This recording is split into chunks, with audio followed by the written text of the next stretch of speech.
Good evening and welcome to Scotland at 7 here on Broadcasting Scotland. My name's Kenny McBride and it is a slightly shortened show tonight as because of events today in Glasgow we've been unable to get the guests that we were expecting to have. So we do start with that story. 6 people, including 1 police officer, are being treated in hospital following an apparent series of stabbings at the Park Inn Hotel in central Glasgow.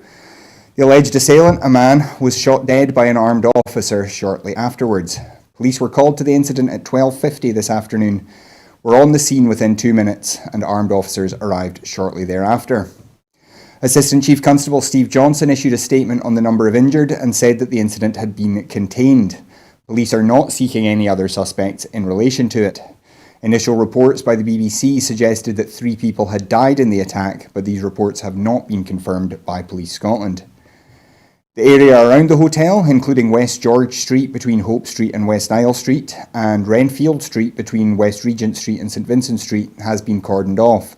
The public has been asked to stay clear of the city centre if at all possible and to avoid calling 999 except in emergencies.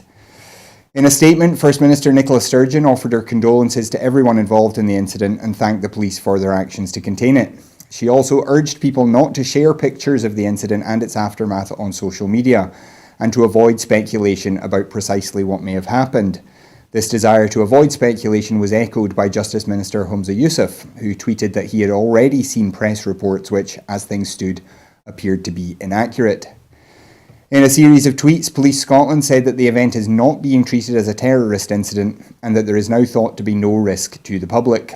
They also stated that, as with any incident involving a death involving armed officers, the Procurator Fiscal has instructed the Police Investigations and Review Commissioner to investigate. Our coronavirus statistics update now, and as of 2 p.m. today, a total of 248,381 people in Scotland have been tested through NHS Scotland labs and UK Government regional testing centres. Of these, 230,168 were confirmed negative, 18,213 were positive. There were 17 new confirmed cases of COVID-19 and 0 reported deaths of people who had tested positive. This is the first weekday since the beginning of the pandemic when there have been no reported deaths. This, of course, will still be an underestimate of the total number of cases, as not everyone with the virus will display symptoms and not all those with symptoms will be tested. Of the people who have tested positive, 467 were in hospital last night, 5 of whom were in intensive care, plus 12 more in intensive care with suspected COVID-19. The number of patients in Scotland who have died from complications caused by the coronavirus infection has sadly risen to 2,482. This number only includes those who have died in hospital, having received a positive test for the virus.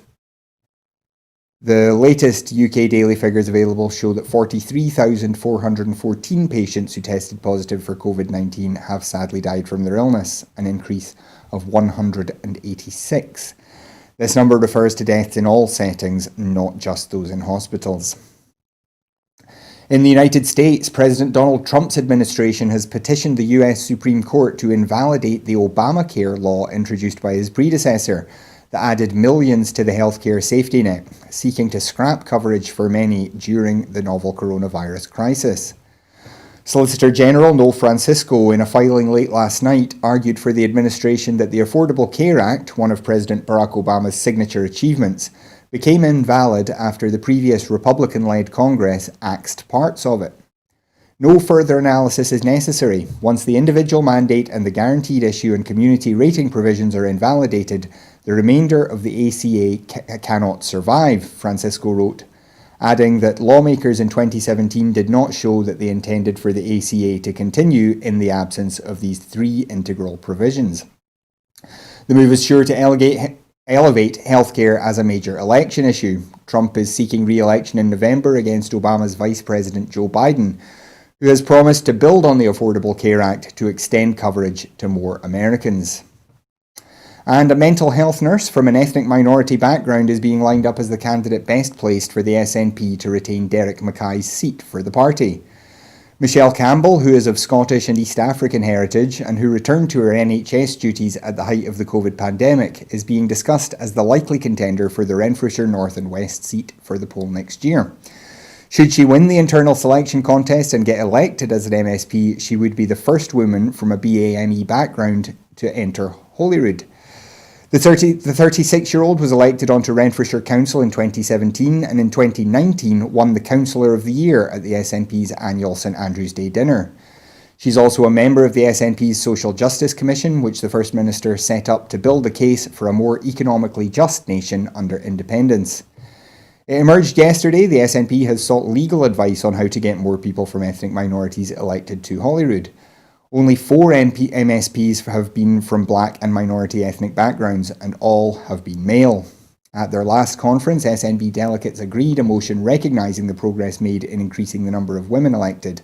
However, it warned that BAME, disabled people and other minority groups continue to be underrepresented at Holyrood.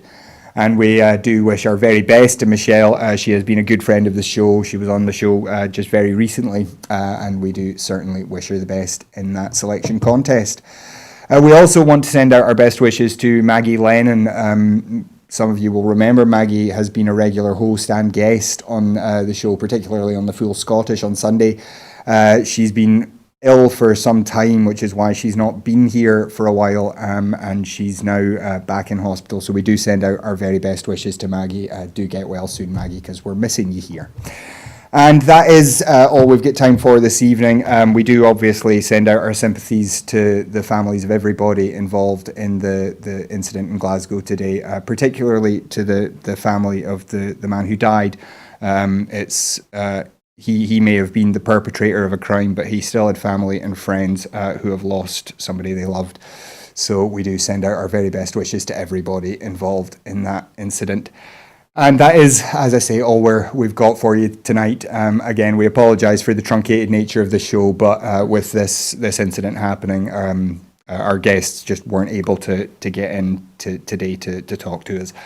We will be back with the Full Scottish on Sunday. We look forward to a normal show then. I'll be hosting, obviously, and I'm sure we'll have 2 excellent guests to talk about all the week's news. But that is all we've got for you tonight. So thank you very much for joining us, and have a great night. Good night.